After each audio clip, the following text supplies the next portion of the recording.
If you're hoping to study for your MS in the US in the year 2025, these are the updated list of charges that you can expect to pay. Remember that the cost is highly underestimated in most of the videos out there on YouTube. That's why I'm going to try to give you a good average to stick with. And the process doesn't actually begin when you go to the US actually. The process has already begun 1 year ago when you have it in your mind that you want to go. And the first thing you would do is that you would start taking some standardized tests.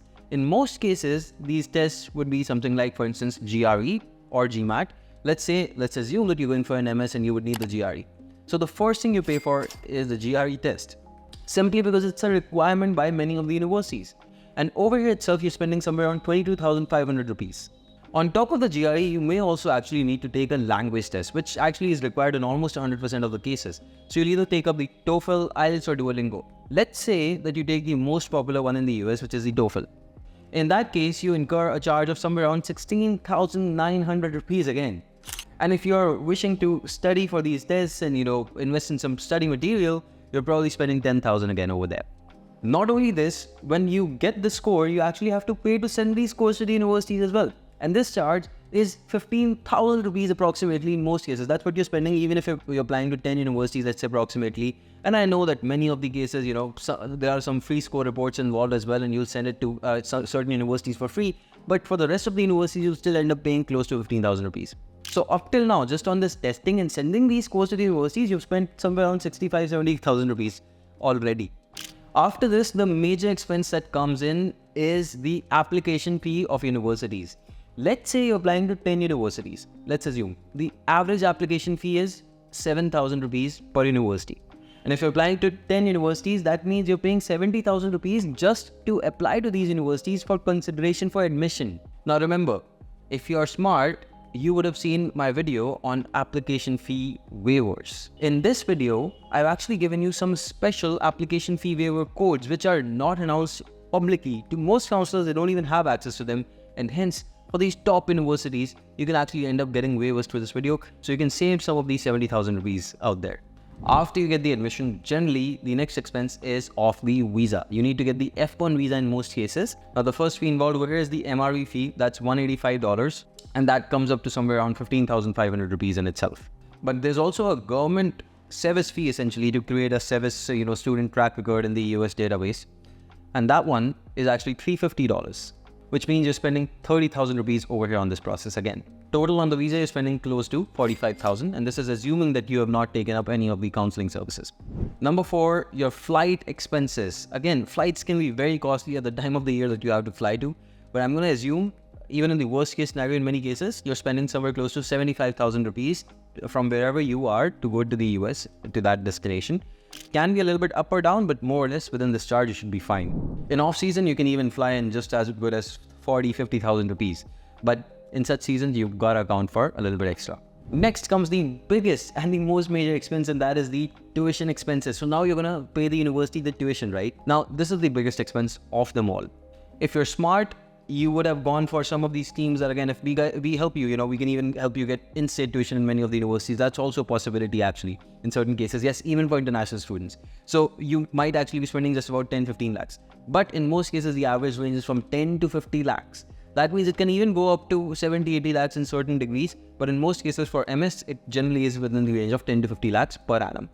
Now, this is why you should already, when you're shortlisting the universities, pick out the ones which give you a cheaper tuition and still have a good ranking. There's plenty of such universities, and you can actually filter them on our website on YMGrad.com. You can filter them and you can see which universities for your program offer a good tuition that you are comfortable with. On top of that, you'll get access to crazy admission statistics on our website where you can actually go ahead and understand if you want to go ahead and apply to some of these universities. And all of this is free for you, so make sure you sign up on YMGrad.com to begin this journey. The 6th biggest expense is of living expenses. Yes, you heard it right. Living expenses is not a cheap expense. Trust me, there's a lot more to it than it sounds like. So the rent itself can go somewhere from 25,000 rupees to 2 lakh rupees in most cases. And this is a monthly rent that I'm talking about. On top of that, you need utilities such as water, electricity, gas, internet. All of these would in most cases combine to somewhere around 15,000 rupees per month. And of course, groceries, which are somewhere around 20,000 rupees per month approximately. Remember that the living expenses can vary heavily based on the quality of lifestyle you want. You can have a lower quality of lifestyle for low expenses or a higher quality of lifestyle, and this really has no limits to how high you can go for a higher expense. There are still some other expenses that we haven't talked about that we'll talk about in point number 7 now. Health insurance. It's a mandate for you when you're studying in the US to still have a health insurance. So you can't forego that. And the average health insurance cost is close to 1 lakh rupees per year.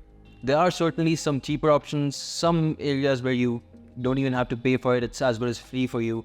But in most cases, you would see the average expense of 1 lakh rupees per annum.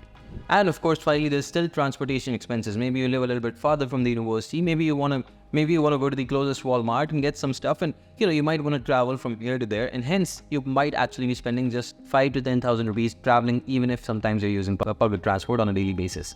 That's a lot of expenses. Should I sum it up on an annual basis, or what should I really give you essentially that gives you an overall number? Because it can vary by a lot. Expenses can range just from somewhere around 20 lakhs per annum to even 1 crore an annum. It depends on who you are and what you're doing, with school you're going to, how you're living. But with that said, I think that brings us to the final question. Is this worth it? Yes. That's what you're going to ask me. And my answer is going to be, you know what, my friend, I've been in this industry for the last 6 years. More than that at this stage, I would say.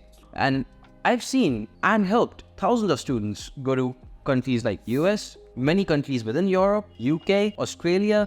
There's plenty of countries we've sent people to at this stage. However, the one thing that has not changed is that still the country with the best return on investment, because even after your degree, you get 1 to 3 years to work, and then also you have some H1B attempts. If you are looking for a good return on investment and good education, US would be the right fit for you. In most cases, even if all of this expense is taken up by you yourself on a student loan, you will see that banks will easily give you that loan for US and not for other countries. The reason is, banks know where they're putting their money, they will get their return out of there.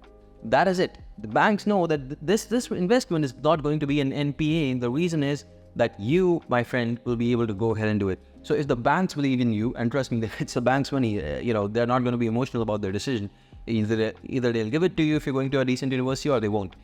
But if they believe in you, trust me, in most cases, you should believe in yourself as well, because it's their money on the line, not yours. I know that the job market is stunted right now in the US, but that's the case in most countries. The job markets are not great at this stage. There are layoffs, there are things going on that potentially inhibit us from going forward.